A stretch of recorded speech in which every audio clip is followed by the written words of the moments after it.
umwaka ushize 2018 muzi ko ubukungu bwacu bwiyongereye ku 8.6%. Muri uyu mwaka 2019 mu gihembwe cya mbere byagaragaye ko habaye 8.4%.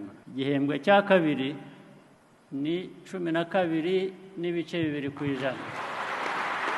Ibyo biratwereka ibishoboka rimwe na rimwe tutageraho kandi tubishoboye tukabyibuza. Ibishoboka kuki tutakomeza kubigeraho kuko tunabikeneye. Rwanda rukeneye ko duhinga, tukorora, tukigaburira, tugasagurira amasoko yaba yo mu gihugu yaba yo hanze.